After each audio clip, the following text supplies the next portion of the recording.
2025年4月8日，四旬期第5週星期2，主題何種罪惡？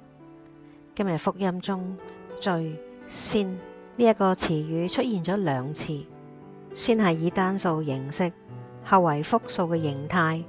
彌撒中司祭宣布，請看除免世罪的天主羔羊。而洗者若翰當初嘅宣告，亦都係請看除免世罪的天主羔羊。呢個引出咗關鍵嘅問題：天主羔羊究竟係要你除免邊一種罪呢？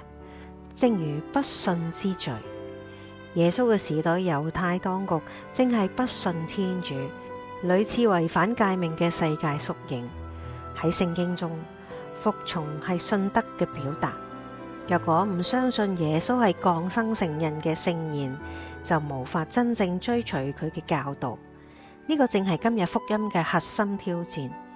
耶穌警告講：你們若不相信我，就是那一位，你們必要死在你們的罪惡中。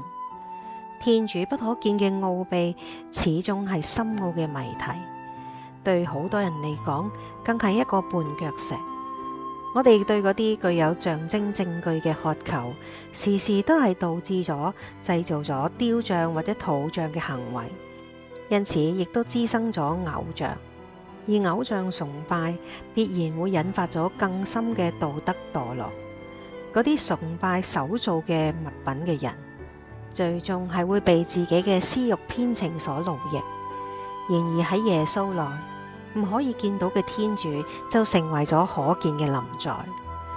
猶太嘅當局本來有可以親身見到生命嘅聖言呢一個特殊嘅待遇，喺佢哋面前，嗰一位燃燒荊棘中向梅瑟啟示我是自有者嘅出谷紀嘅天主正喺度顯現住。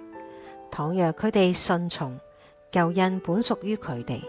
但係佢哋就質疑耶穌神志失常，甚至誹謗佢，企圖自尋短見。唔信嘅罪絕對係孤立嘅過失，佢會衍生諸多罪惡，包括殺害無辜嘅重罪。正如雅各伯宗徒提醒嘅：你們定了義人的罪，殺害了他，而他卻沒有抵抗你們。雅各伯書5章6節。耶穌從未意圖自取滅亡，而係被嗰啲拒絕順從佢嘅人定罪處死，而且毫無反抗。但係對於順從佢嘅人，耶穌永遠係永恆救恩嘅泉源。佢係唯一自有者，唯有佢先能夠除免世罪，洗淨我哋所有嘅過犯。